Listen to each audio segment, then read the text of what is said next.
We're talking about the worst human rights violations imaginable. They kept hens and they kept chickens and they kept pigs, and they had an exquisite garden with every kind of vegetable you could think of. They grew everything, so there was no need at all to let so many children die. They had, you see, they were self-sufficient. They had everything out in that garden. They had every vegetable you could think of, and potatoes, and they had pigs and they had chickens. But they rarely saw the produce of that themselves. There was no shortage of money because they had pigs, they had chickens, they would have loads of eggs, they would have good garden produce, they had greenhouses, so they would have fruit, tomatoes. But I have it from the word of the woman that grew up in her.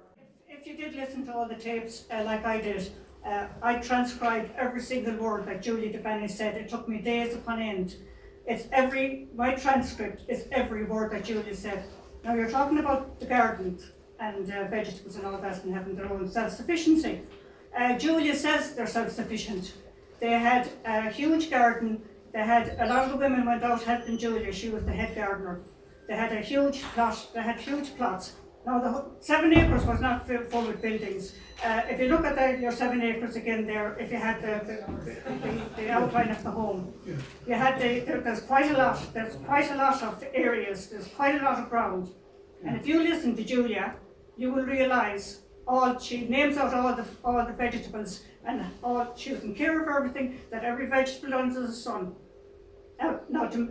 So you've got 7 acres on the site, right? You've got buildings, you've got sheds, you've got pathways, roads, and you've got a graveyard, etc. That gives you maybe 2 acres on that whole site. Now you've got 400 children at times, and you've got all the mothers and the nuns or whatever. You can't feed 400 children on 2 acres, no matter what you plant, nor anything remotely similar to that. So to say it was self-sufficient, this land is rubbish, and anybody knows that. I'm a very quiet person, going along from day to day, doing my own little bit of family research and doing my bit of gardening and bit of farming and things like that.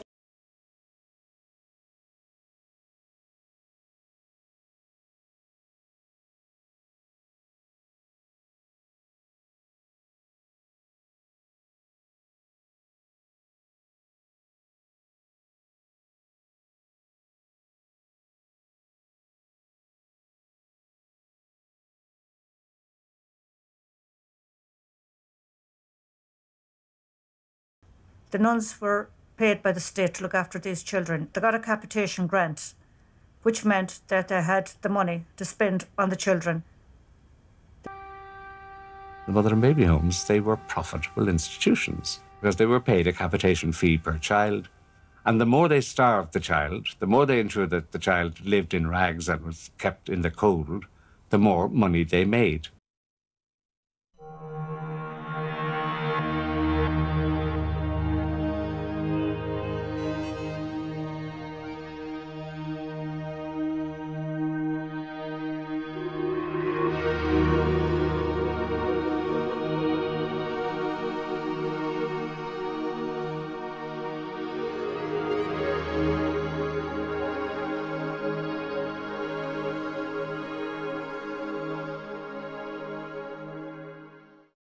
So how did this story get so out of hand? Well, if you're looking for a culprit, the Daily Mail Group's your man. In my own writings, I have not attacked all the nuns and charged them with the one brush. I have friends who are priests and nuns. How can you say that they're all the same? It's like saying all journalists are bad. You can't say that. You can't tar everyone with the one brush. On May 25, 2014, Alison O'Reilly dropped a bombshell with an article in the Irish Mail on Sunday, publishing a list of the babies allegedly thrown into the mass grave by the Bonsecourt nuns who ran the Tuam mother and babies home. 795 names. It really is a disgusting story, heartbreaking, more painful than anything that something like this went on in Ireland. I feel that no matter what, we have to bring it out into the open.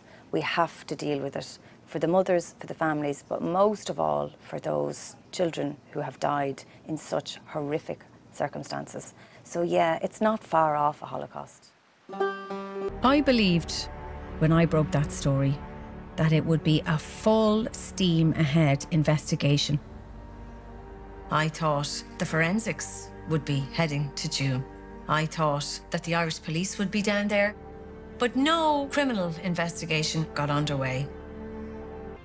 All of these Catholic orders knew each other. All of these mother and baby homes knew each other. And there was communication between Ireland, America. I think every mother and baby home in Ireland made a lot of money from adoptions. The child was a product that they could sell. There was a demand for that product. And so children made money for the Catholic Church. They have to have some responsibility, but I know certainly in my own writings, I have not attacked all the nuns and charged them with one brush. I have friends who are priests and nuns. How can you say that they're all the same? It's like saying all journalists are bad. You can't say that. You can't tar everyone with the one brush. They were children in the care of the state. When that happened in the 70s and those children found those remains, the local priest was called, but no investigation took place. Nothing to see here, basically. Probably just famine remains. Colleagues of mine were working on the sewage scheme here in the town 2010, 2011, can't remember exactly. Finn Delaney was the project manager, and they were monitoring trenching out by the old workhouse, and they found a number of burials, mid-19th century burials. It was in the corner of the workhouse, the back corner, the most private, discreet part of the workhouse, and they excavated, I'm not sure, maybe 30 different, maybe mid-40s, different bodies. They were in a series of graves, very rarely single graves. It was mostly 2 or 3 coffins per grave. The coffins didn't survive, but the coffin nails did, which is a common enough feature in 19th century burials. And what's interesting is that for all the graveyards we've gone to so far, there's been a largely rural distribution. Oh no, I'm all right here, I don't need to indicate. Whereas here we're very much in an urban context. The death certificates are there, but the remains, are the remains there to match those death certificates? Well, are the babies there at all?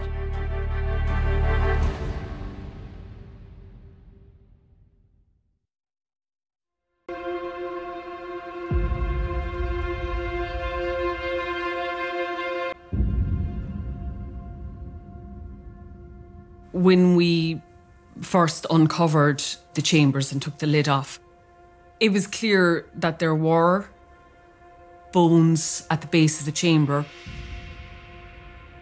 The chambered structure itself contained 20 individual compartments, and we were able to identify human remains in 18 of them. The identification of the human remains was all done visually from the surface of the chambers. So it involved taking literally hundreds and hundreds of photographs. We were able to estimate an age of death profile from those skeletal remains, and the age ranges spanned from approximately 35 fetal weeks right up to possibly between 4 to 6 years of age. We removed 6 samples of bones from the chambers themselves. The individuals that they represented were all infant individuals, were all less than 12 months old at the time of death. There's no suggestion that the babies and children whose bodies have been found at this site were murdered, but their deaths were no less deliberate for all of that, the result of neglect, social exclusion, and chronic lack of medical care. The children's bodies that they've discovered, ranging up from 35 fetal weeks up to 2 to 3 years of age, some of whom would have died of starvation. How could that possibly happen in the 1950s and 60s, when the institution was being run by an order of nuns known for their expertise in medical and healthcare? Do I honestly believe that there was an interment in the mass grave? I would like not to believe that, but I'm trying to comprehend this over the last couple of weeks, and the way I would say it is that maybe during the the building of this estate that there was graves disturbed and that they were kind of piled into a pile and just turned in a corner to get on with the building.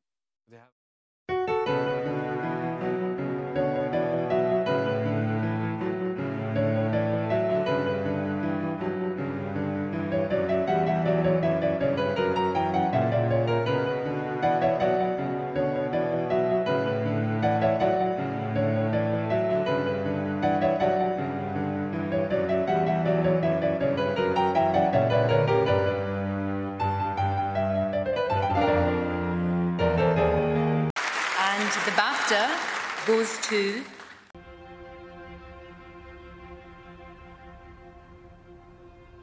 So I was born in 1957 in Tuam mother and baby home.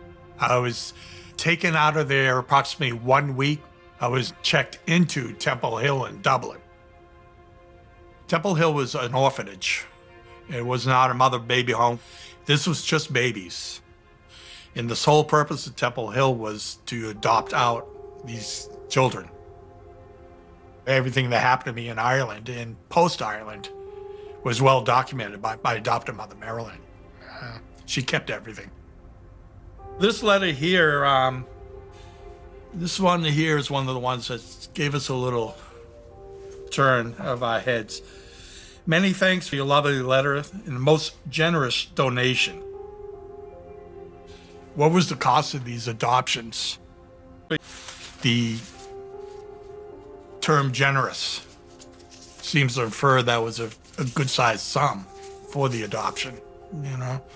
So there were payments made, and obviously how much, I don't know. But it's there right there in the letter. I'll take over from here, Doc. Thank you.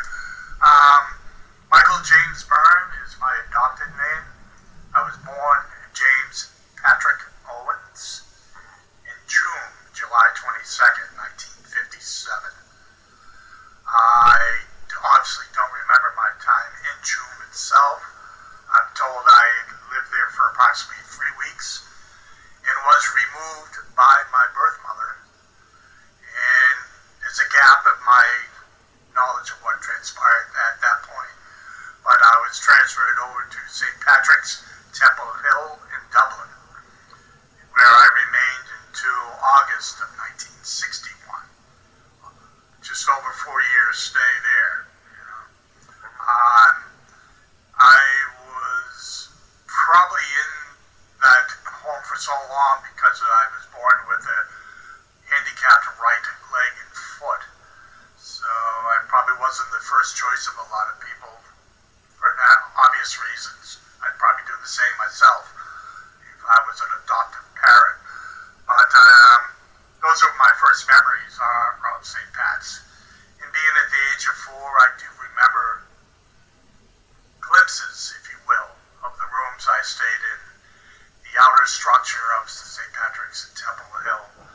And I had nothing but positive experiences there.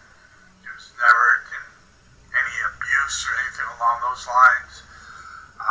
Documentation shows that I was actually the oldest person in Temple Hill at the time of my adoption. So documentation says I was probably quite special to the nuns because of that long term. And I assume the turnover, most of these adoptees were 6 months to maybe a year at that point. But August of 61, I was adopted and picked up by my adopted mother and my godmother in Dublin. They retrieved me and we flew back on Aer Lingus via the old routes of Gander, Newfoundland, and on to Boston, Massachusetts, where I grew up as a Bostonian, just outside of Boston. I had an adopted brother, Patrick. Also, he was born at Meath. And Tuam Hospital in Dublin, I believe, is his place of birth. But he was adopted prior to me by my birth parent, my adoptive parents. And brought over at the age of 6 months in 1960. And it took that gap between the two. But I neglected to mention that's where my parents saw me. I refer to my parents as my Sort of. That's how I grew up as. And but my mother fell for me as soon as she saw me there, and arranged to adopt me as well. And they took us back to Ireland. I have a photo of me, 1974, which would have been my second year of high school, and of me returning to the convent. Okay. And meeting the sister who had corresponded between my mother and herself all those years ago.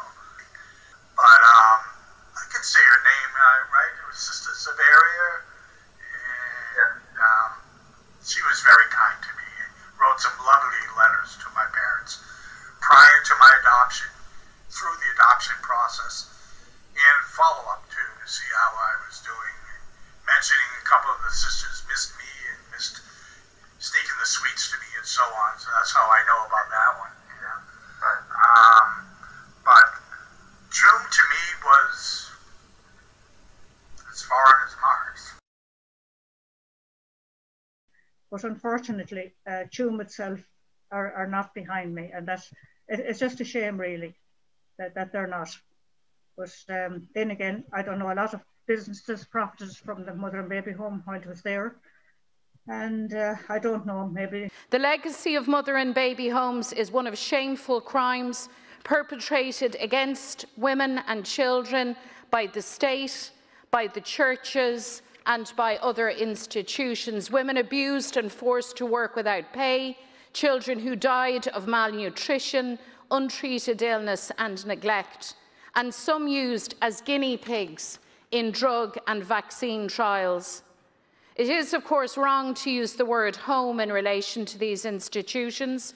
A home is somewhere where you're safe. It's somewhere where you're loved. Home is where you belong. These institutions were immoral prisons. There was no love, no kindness, no care. And so our job is to ensure that the survivors now feel from us that love, that dignity, and the protection of a real home.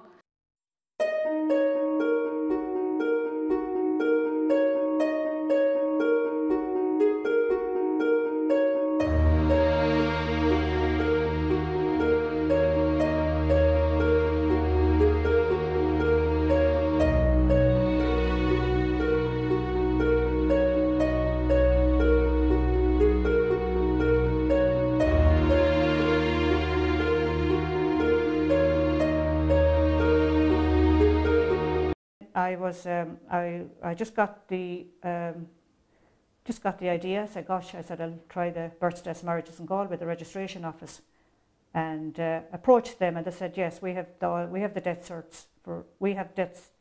certificates for all people who died in the Tuam area and all County Galway.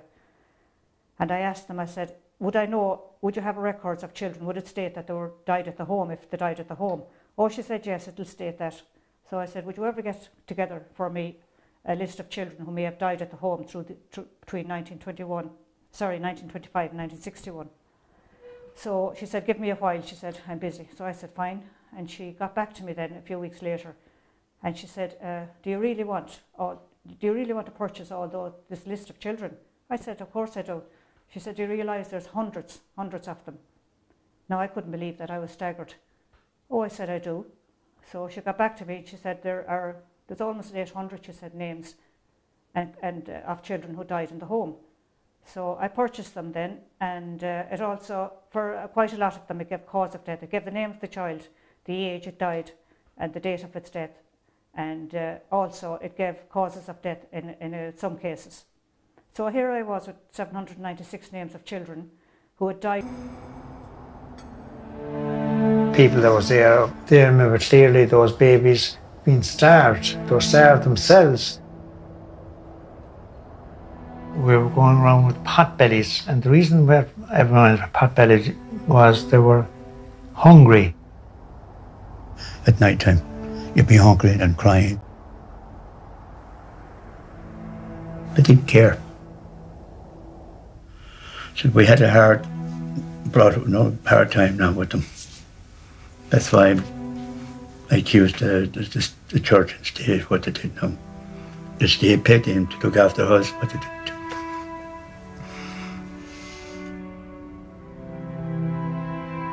It really struck me how some of the death certs said marasmus. Now, marasmus is starvation. The nuns were paid by the state to look after these children. They got a capitation grant, which meant that they had the money to spend on the children. They kept hens and they kept chickens and they kept pigs, and they had an exquisite garden with every kind of vegetable you could think of. They grew everything. So there was no need at all to let so many children die. The mother and baby homes, they were profitable institutions because they were paid a capitation fee per child. And the more they starved the child, the more they ensured that the child lived in rags and was kept in the cold, the more money they made. The Bon Secours is a very rich order. It makes its money from private healthcare now, both here and in the States and other parts of the world. But I don't know any poor order of nuns, to be honest with you. The Bon Secours are not only a religious order that operated in Ireland, but an international network of orders. The Bon Secours order today is involved with operating a massive private healthcare group and private hospitals around the world. The Bon Secours nuns are in the top 20 when it comes to medical providers in the US. If you go to their website, you'll find fancy marketing about their mission to help those in need, but the experience of the mothers and babies in Tuam was very different. They're meant to look after those who can't look after themselves.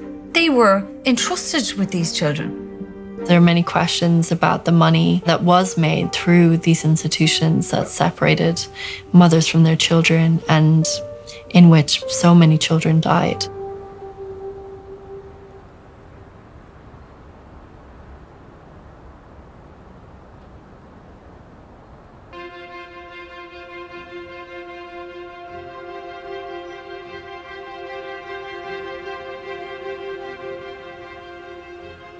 The Bon Secours are a multi-billion, not million, billion organisation.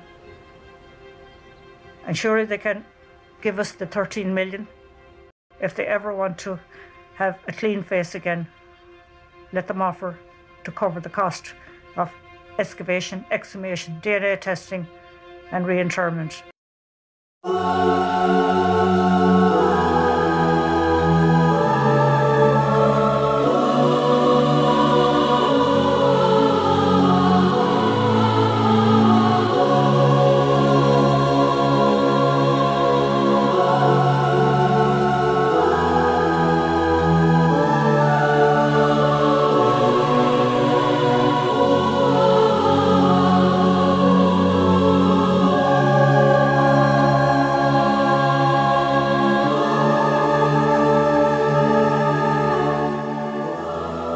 But of the religious people you come across, surely there's some very good people.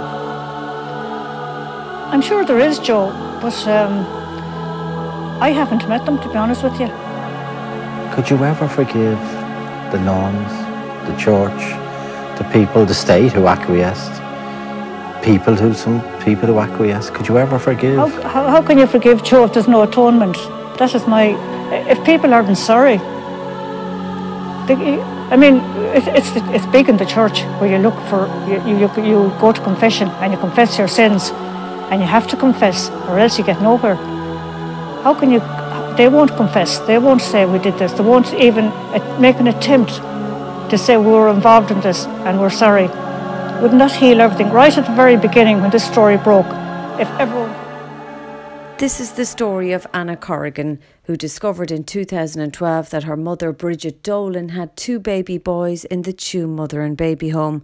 One boy is dead, while the other is missing. Along with Catherine Corliss, Anna Corrigan brought out the story of the Tuam babies' burial scandal, which led to a commission of inquiry into mother and baby homes, which concluded in January 2021. Anna's voice has been a loud one in calling for justice and closure. She says the report falls short of both. John was a full-term baby and his weight at birth was £8, 9.5 ounces. Sadly, John Desmond died in the children's home in Tuam, and the records indicate that he died from measles. I received then a copy of an inspection report that was done on the home. My mother would have left the home in February, so 2 months after she had left, John Desmond Dolan is actually recorded here. Now, a miserable, emaciated child with a voracious... It showed him as emaciated with a voracious appetite, no control over bodily functions, and possibly had a mental defect. John was born normal and healthy. They starved him to death. There's no question about it. Emaciated, you're starving. Voracious appetite, you're not being fed. Subsequently, when neglect the inspector had found on his visit to Tuam, he concluded, the care given to infants in the home is good. The sisters are careful and attentive. Diets are excellent.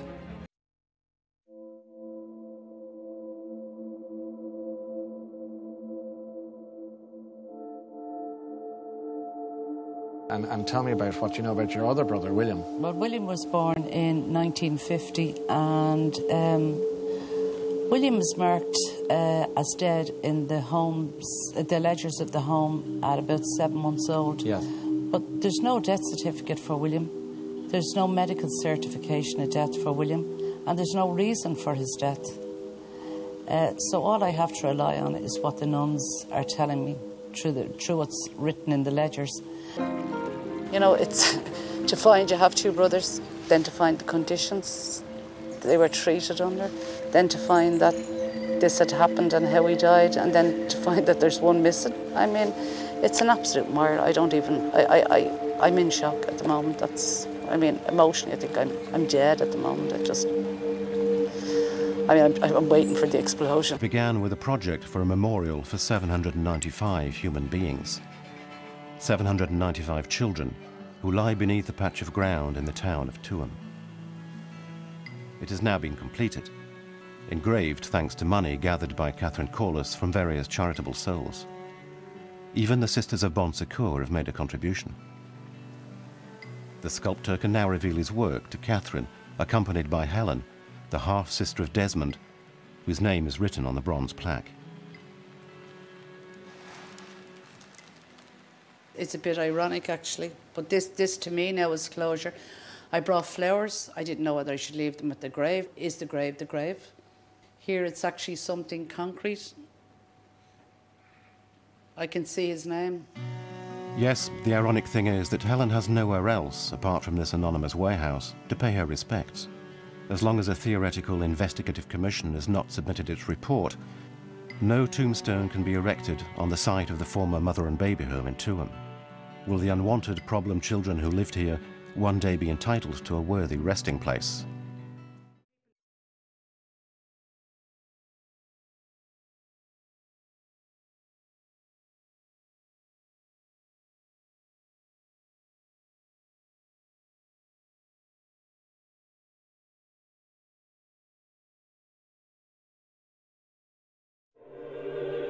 My name is Peter Moraine.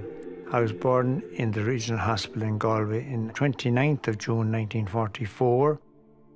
6 days after I'd been born, I was sent to the mother and baby home in Tuam.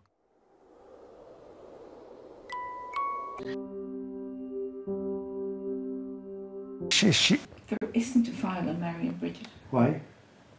There never was a file on Mary and Bridget. I was shocked to hear that because I thought everyone having the plant born in this planet should have some record. Like, she's just adamant.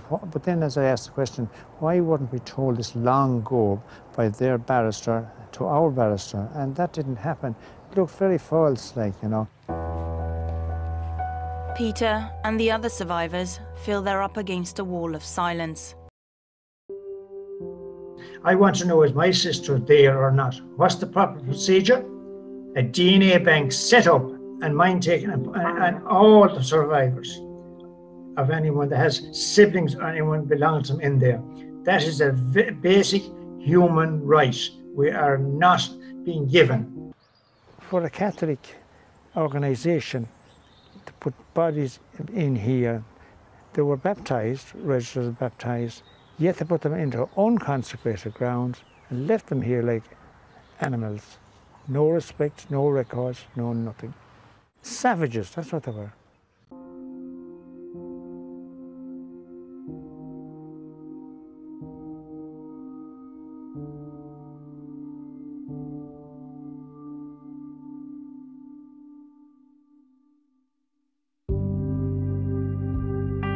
Were neglected, no love shown whatsoever.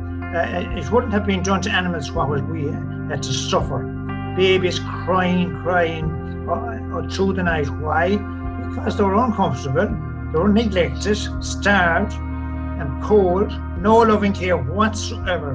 I want them to tell the truth, be honest for once in their lives. I have no memories of it. I was there for 4.5 years.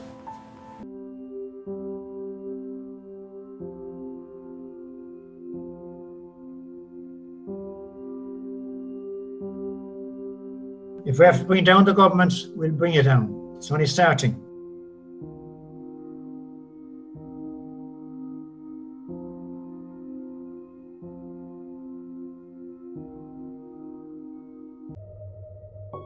The state were complicit, of course they were. They were paying the sisters. Did the county council look into these burials? Did they not question what was happening to these children? Where were they? Did they care?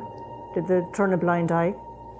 And why did not one nun come forward and say it was wrong what we did in Tuam? For a person that was supposed to be baptised, they're not supposed to put into unconsecrated ground. Yes, what did the church do? Put them in there and went and covered up those sites and put a playground on top of it. How would they feel about it if it was their sister or brother that was in there?